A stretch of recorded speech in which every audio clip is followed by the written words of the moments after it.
Hej! Fuck mina bröst kliar.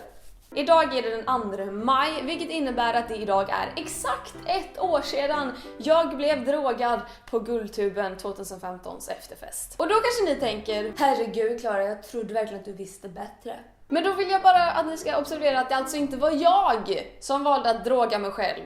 Utan det var någon annan som tyckte att det kändes rimligt att stoppa någonting i det jag drack. Och nu är ju jag ganska starkt emot narkotika, men hade jag inte varit det, då kan jag tänka mig att det hade varit en lite trevligare upplevelse om jag hade fått välja det själv. Men nej, det sög. Jag mådde fruktansvärt illa och jag minns absolut ingenting. Ovärt kan jag tycka att gå och köpa knark för dyra pengar och sen ge det till någon annan som dessutom inte ens minns vad som hände.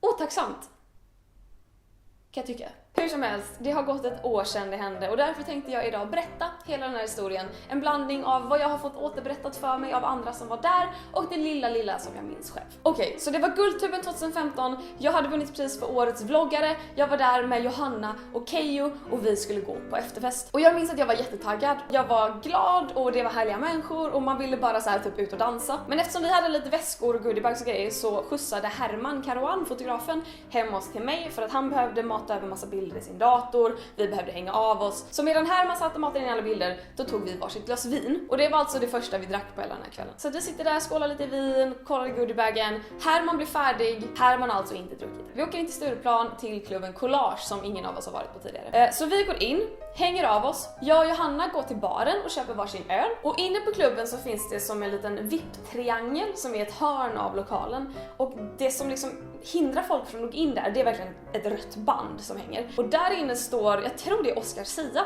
som ser oss och bara hej, kom in typ.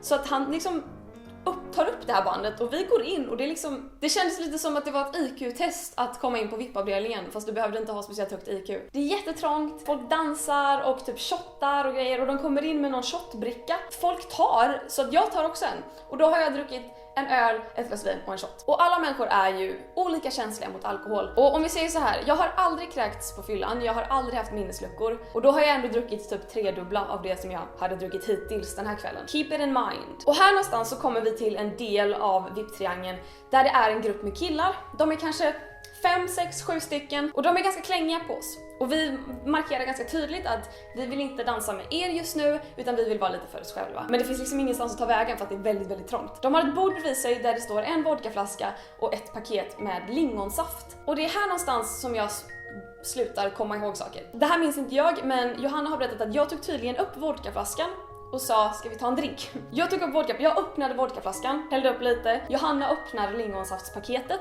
och hon har sagt efterhand att hon verkligen kollade att den var oöppnad. Vi häller upp en drink och då kommer en av dessa killar och säger, vill ni ha is?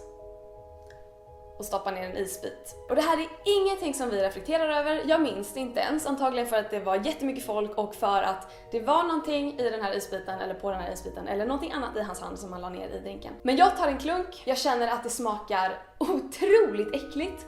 Undrar varför, ger den till Johanna. Hon tar en liten klunk och ger tillbaka den till mig. Och jag tror att jag dricker upp den. Jag minns drinken, jag minns att jag drack upp den, jag minns att jag gav den till Johanna och att jag fick tillbaka den. Men efter det här har jag inga som helst minnen.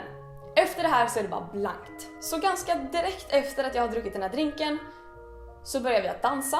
Och sen inser jag att jag har tappat ett örhänge. Och då blir jag någon som jag inte är. Men jag har tydligen slängt mig ner på golvet och börjat skrika om att jag har tappat ett örhänge och typ tvingat folk ner på golvet för att leta efter mitt örhänge.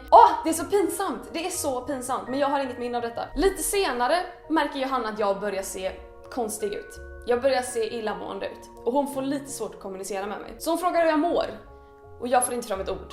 Och hon frågar, vill du ha vatten? Och jag nickar. Och då tror jag på något sätt att Konrad i Stockholm Panda ser att jag mår skit, ser att Johanna blir lite rädd. Så att han liksom tar tag om mig, liksom under typ armarna och bara håller upp mig för att jag börjar liksom så här säcka ihop typ. Det som jag tycker är lite gulligt på något sätt är att jag var så fruktansvärt taggad på att dansa. Och folk har berättat att vi stod typ så här. Jag står och klamrar mig fast för mitt liv vid Konrad och vid en jävla stång, men ändå ska jag stå och vicka på höfterna. Kvällens kämpe. Johanna går ungefär 3 vändor och hämtar vatten, men någonstans mellan andra och tredje vändan så kräks jag. Så då kommer en vakt och ser detta och liksom bara så här banar väg för att jag ska kunna komma ut. Vad jag har fått höra är att jag kunde inte gå. Eller jag var vid medvetande, men min kropp funkade inte. Jag var helt lealös. Så att vi kommer ut utanför klubben och här har jag en minnesbild. Här är någonting som jag faktiskt minns. Återigen, Konrad står och bara håller mig så här stadigt under armarna för att jag inte ska trilla omkull.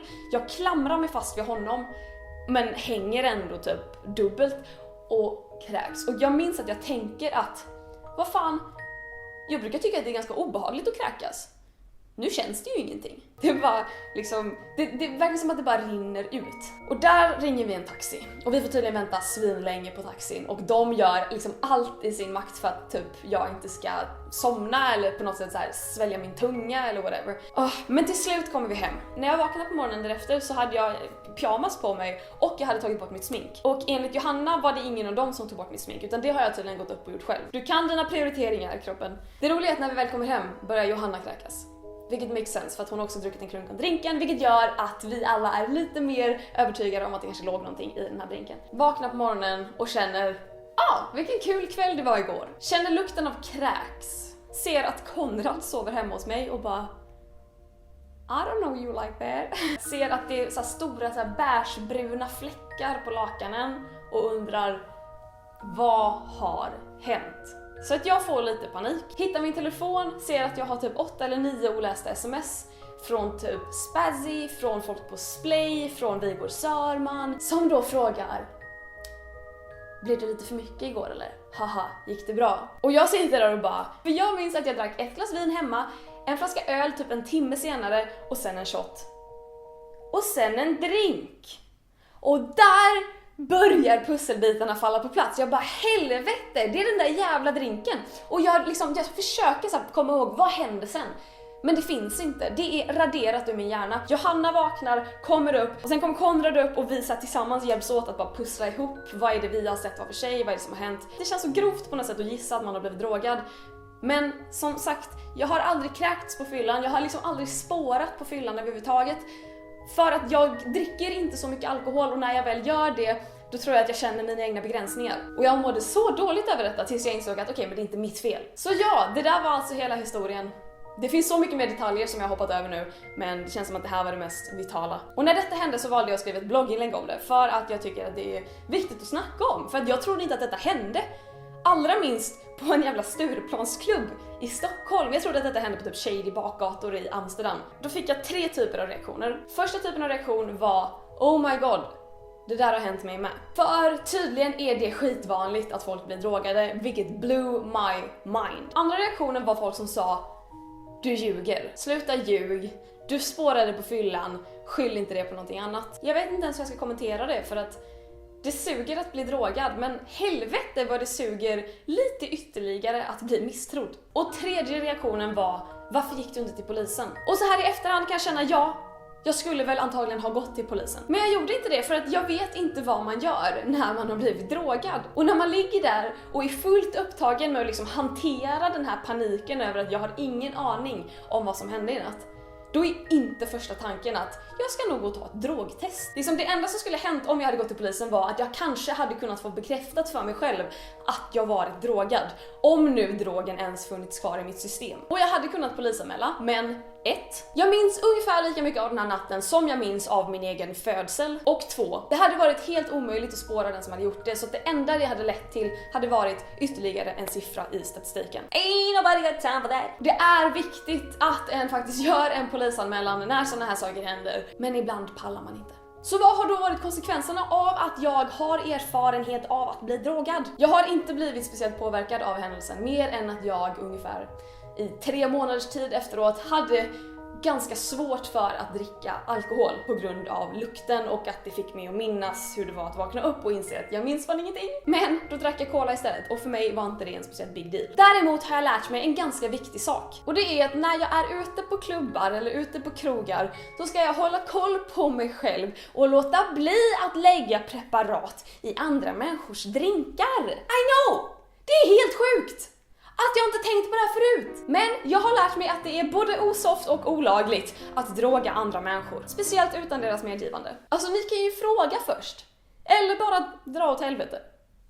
Det virker som. Det var allting jag tänkte prata mer om denna veckan. Hoppas att ni har gillat den här videon. Let's prata om detta i kommentarerna.